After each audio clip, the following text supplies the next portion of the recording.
Welcome back to Small Caps, ladies and gentlemen. My name is Kerry Stevenson. Today, I'm speaking with Jay Albany. He's the CEO of Dirty Clean Foods. I love that name, Dirty Clean Foods, which is actually part of the Wide Open Agriculture Group. ASX code is WOA.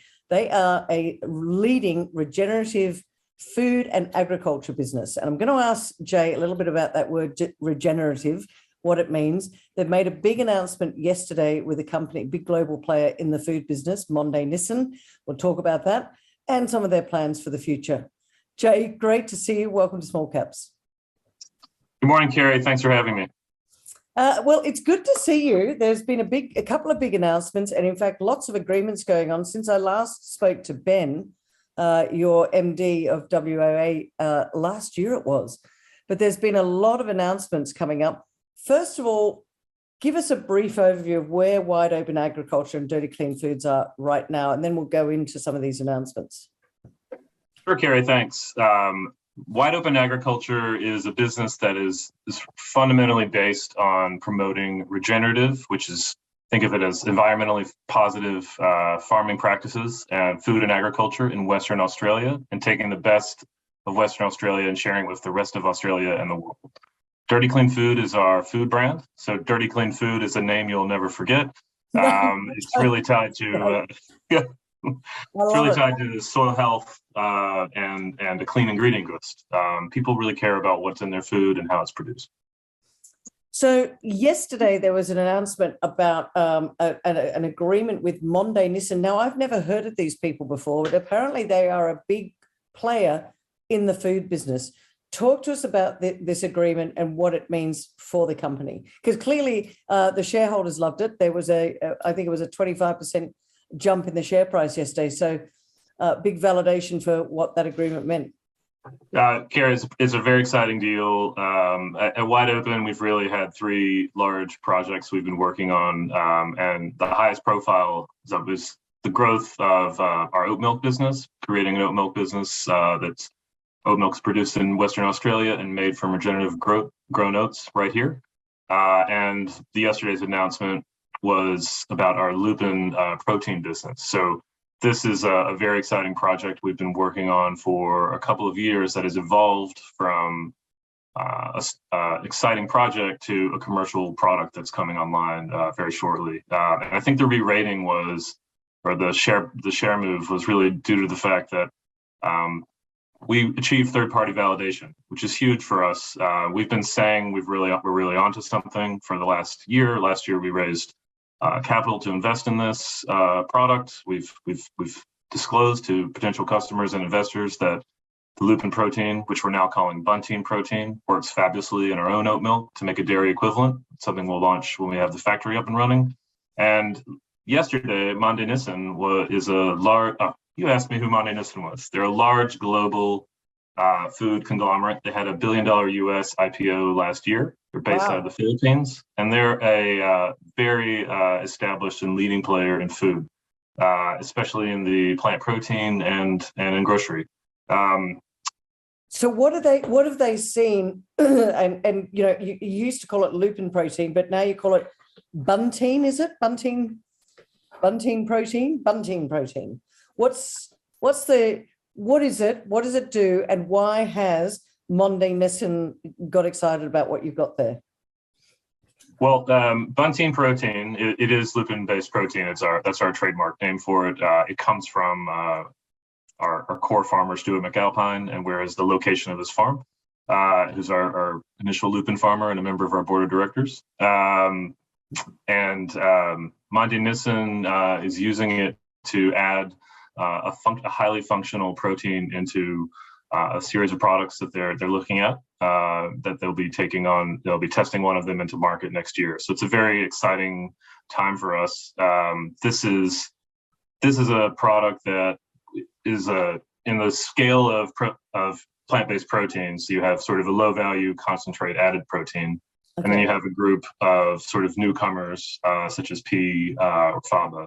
Yeah. And then there's an additional higher level where it's not just the protein and the source and how it's grown, but also how it gelates, how it operates in the end product. And what's so exciting about Buntine Protein is that it really provides. We've taken a a crop, lupin, which has great health and protein attributes naturally, and been able to add functionality through a technology we licensed from Curtin to make it add functionality, gelatability, solubility, and really pull back the lupin taste so that it can be, the emphasis can be on the end product.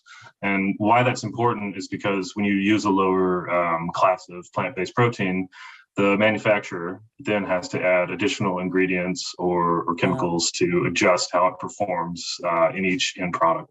So that's why we're able to participate in the higher level of the market in that strata. That's why it would be better, it would command more value than, say, raw soy protein, for example. So is it I'm just trying to get my head around it, because we, I guess, as a community, don't fully understand. I mean, some of them might, but is it giving a better taste to the food? Is it bulking it up more? Is it making it taste something different? What is this lupin protein, now known as Buntine protein? Why is it better than anything else? And why do these big global players want to have these agreements in place with you as the provider of Buntine protein?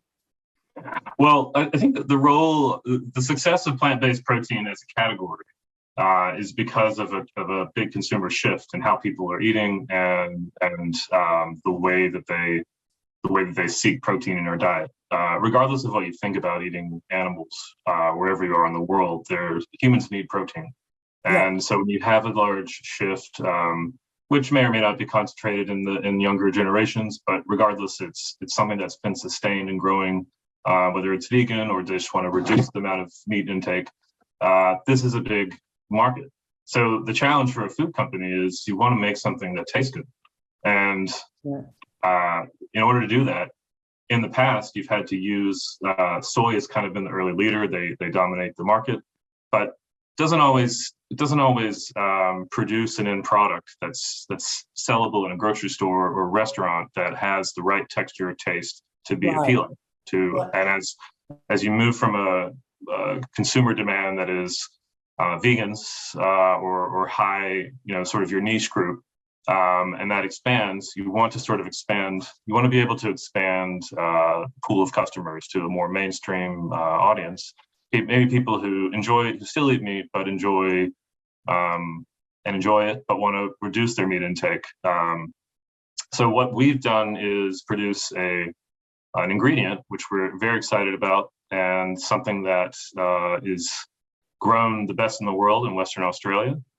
Western Australia produces over 50% of the world's lupin.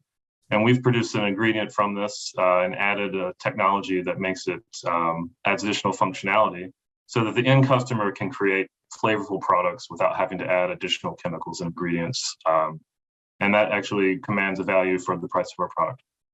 So your partners that you go with don't have to, so it costs them less in the long run because they don't have to keep adding all these extra things in to make it palatable. Is that correct?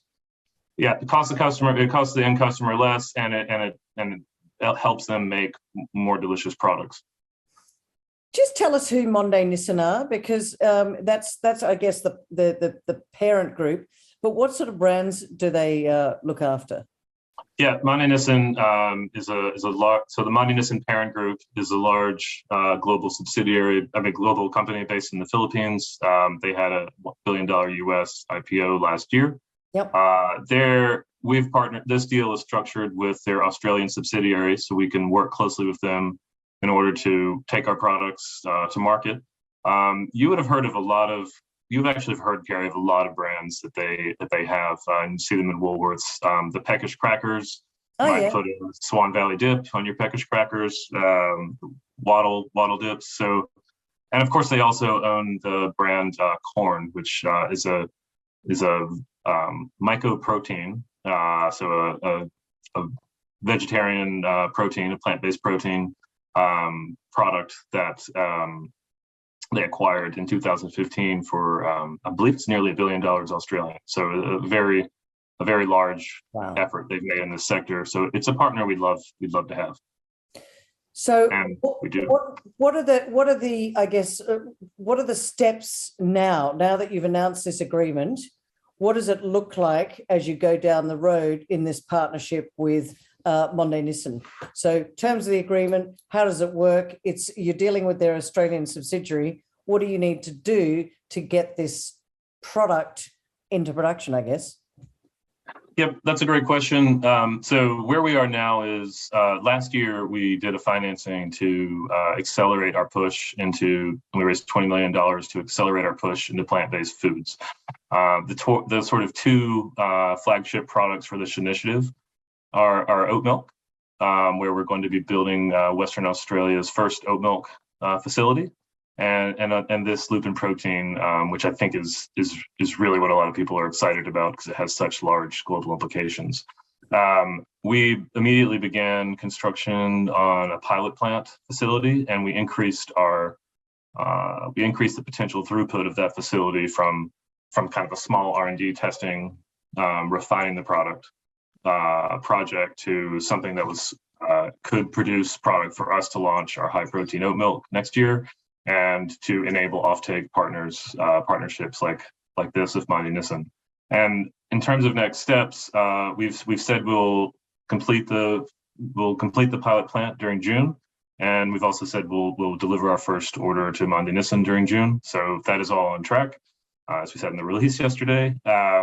And then moving forward, what we'll be focused on is how do we improve the flow? I mean, no one has ever made this at scale before. This is a new application of lupin. It's very innovative.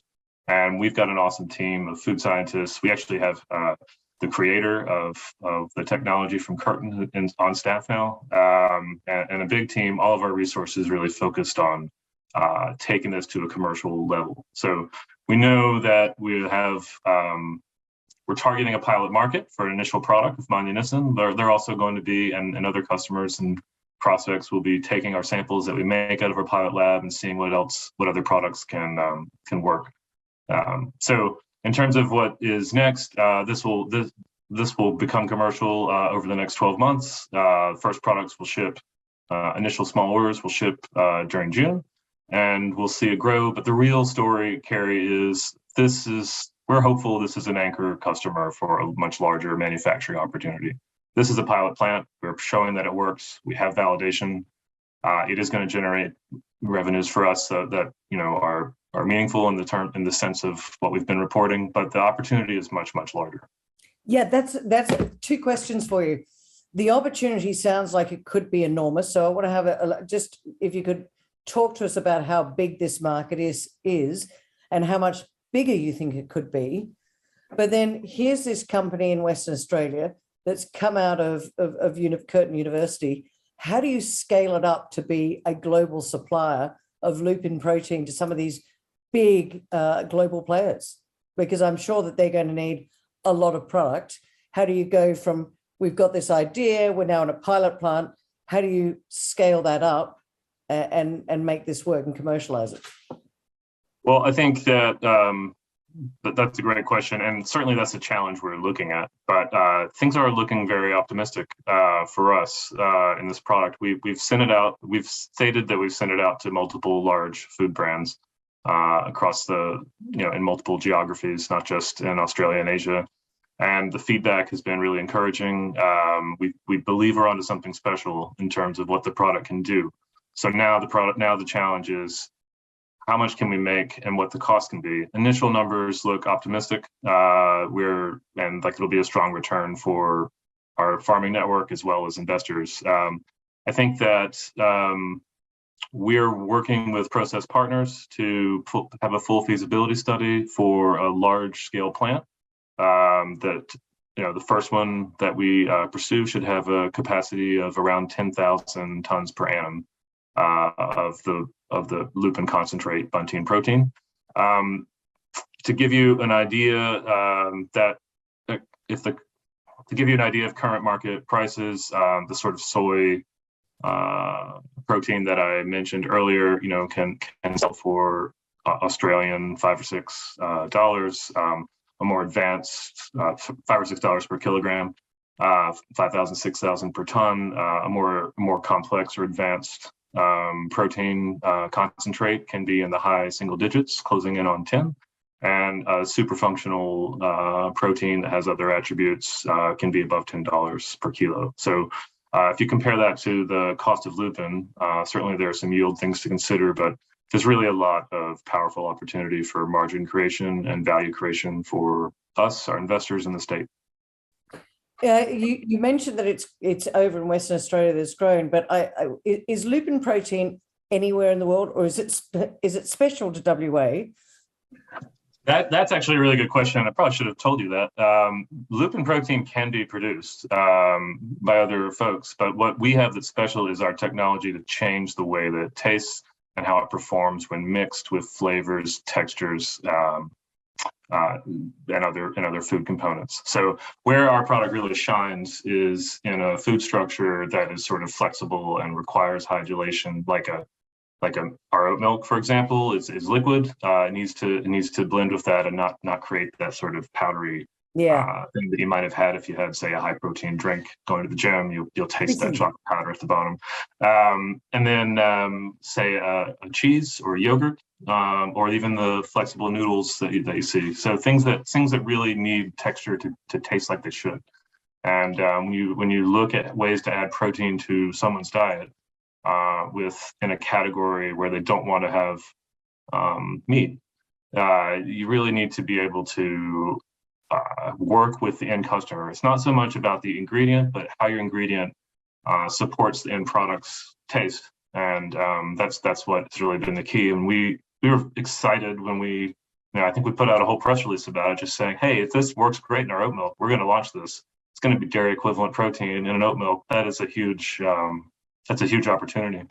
So I think that, and we're really happy that we were seeing this kind of response from our partners. And now the challenge is we want to quickly take advantage of this big opportunity, scale up production, and look at ways to really grow how much lupin protein we make. But the special sauce for the company is the conversion of lupin protein, which if you just ground up lupin and separated the protein, you're basically going to be tasting something that tastes like concrete. And that's why it's sent to.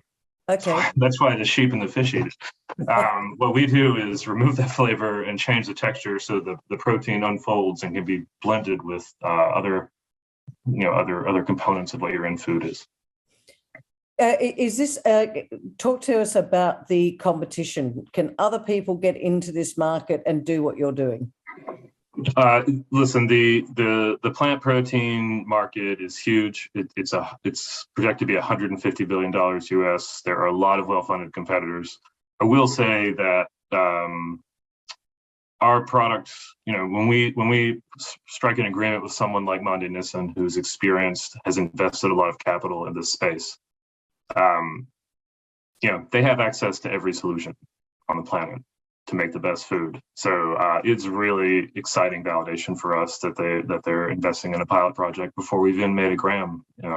That's how good it was. So I think it's super exciting for us, and the challenge is really about how quickly can we get to market at scale and really go with this, because it's a dynamic market, a big market. There's a lot of investment flowing into it, and we have something that right now is really great, and we want to really go after it. We understand that in the biotech sector, there's phase 1, phase 2, phase 3 trials, and there's various hoops that you've got to go through. In the food market, is it quick to get to market, or do you have to also jump through a few hoops, which could potentially take a bit longer? That's a really good analogy, I think, for this product. I think that when we made the license of Curtin, it was I believe phase 1 is when you give a medicine to see if it is safe for humans. That's the main test. So we brought it pre-phase 1. We licensed it, and then one of our early press releases was we did a project to confirm that it's safe for humans. So we accomplished that. Last year we accomplished phase 2, which was really product testing with potential clients, and the series of tests were really them trying it in potential products, them running food tests on it, and us providing support and then tailoring what we're doing to make a good end product. And then we're in phase 3 starting in June, which is that there's a trial happening right now, a big trial that'll be happening in June with a leading partner. So that is kind of how I think about the advancement. I think I think we've moved a little quicker, obviously, than taking a drug through to FDA approval. Yeah. But it's been a nice surprise. We did expect there would be more time in development before we got to this point. But what happened was when we used it in our oat milk, in our own product development, we realized that there were several applications in the dairy substitute category where this was really the best thing available. Let's go back to that scalability side as well, because as you said, it's 150 billion size of the market. You mentioned that somebody's working for you now that's a farmer that's got a lupin crop. How easy is it to grow the size of lupin? Is it an easy crop to grow? Because if you've got the thing that unlocks the ability to move this into a plant-based protein for food, how easy is it to get that supply, that lupin supply coming through? I'm talking more about scalability, if this is going to be as big as it potentially could be. That's a good question, Carrie. The answer is that right now, Australia could produce quite a bit more lupin, and the reason that lupin is a wonderful product in your crop rotation if you're paid for it. It naturally puts nitrogen in the ground. Unfortunately, the current uses of lupin are not that high value.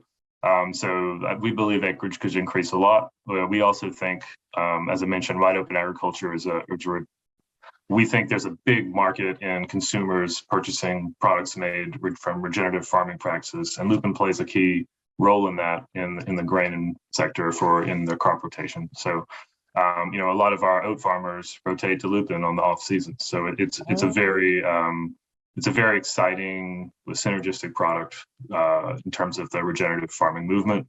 And the initial vision that Ben and Maz had to create value from in the wheat belt. So it's a super exciting project for us for a lot of reasons, namely financial, but also from a holistic perspective. Yeah, and I was going to ask you just finally, because we're running out of time, how are the farmers reacting to this opportunity? Because as you said, this can be a rotational crop, which had very little value before you guys, Wide Open Agriculture, came along and said, you know what, we can unlock the value. So are the farmers loving this? Because look, we all know they've done it tough over the years, haven't they? Yes. Listen, they're very excited about the potential for this. This is a large opportunity. Certainly if this works as we plan, which so far it seems like it's happening, and we're pretty optimistic about it, I think this will really create a lot of value for lupin farmers and for farmers to use lupin in their rotations and get a lot more out of it. So there's a lot of excitement. One of the things that's cool about working at Wide Open Agriculture is, the direct way that we connect consumers with farmers and the real authentic relationships we have with them.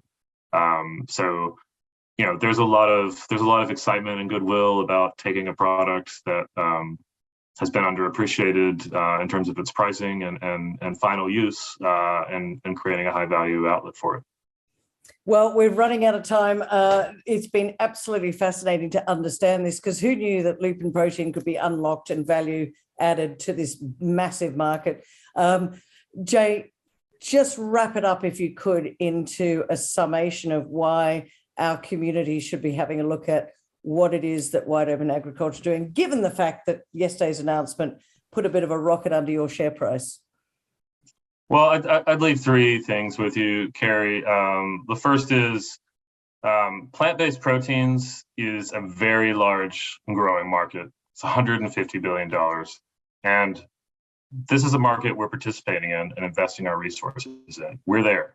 The second thing I would tell you is that, as you've seen with Monday Nissan, as our company grows and creates evidence that we can follow through on our commitments, we're working with large global players. Over the last 6 months, we've announced partnerships with Monday Nissan, Woolworths, as well as DKSH this morning, a very large player in the Asian growth market. And thirdly, Carrie, this is not a fad. This is a real consumer shift, and we're only at the start.